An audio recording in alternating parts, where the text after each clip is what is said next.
দেখো দিয়েছে A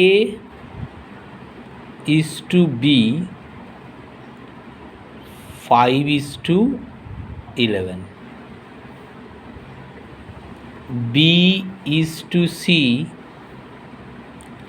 4:7, আর জিজ্ঞাসা করেছে A is to B is to C কত।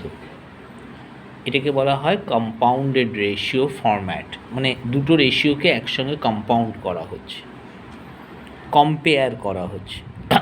কম্পেয়ার করতে গেলে এই দুটো রেশিওর মধ্যে কমন কে? বি। এখানে বি এর ভ্যালু কোনটা? 11।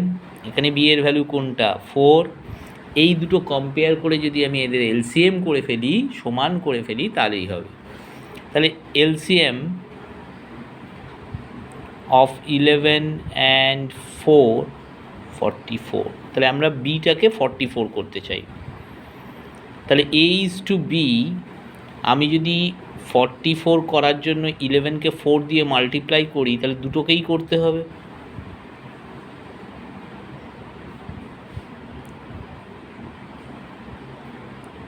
তাহলে 5:11 আর 20:44 এরা বলে ইকুইভ্যালেন্ট রিলেশন বা ইকুইভ্যালেন্ট রেশিও। এইটারও মানে যা, এটারও মানে তাই। ঠিক সেরকম B is to C, এখানে 4 আছে, এটাকে 44 করতে গেলে 11 দিয়ে মাল্টিপ্লাই করতে হবে, দুটোকেই করতে হবে। যা দিয়ে মাল্টিপ্লাই করছি সেটা দুটো টার্মকেই করছি।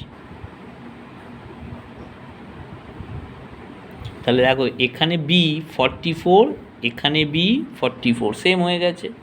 তাহলে এখন আমরা এখান থেকে বলতে পারবো A is to B is to C 20:44:77।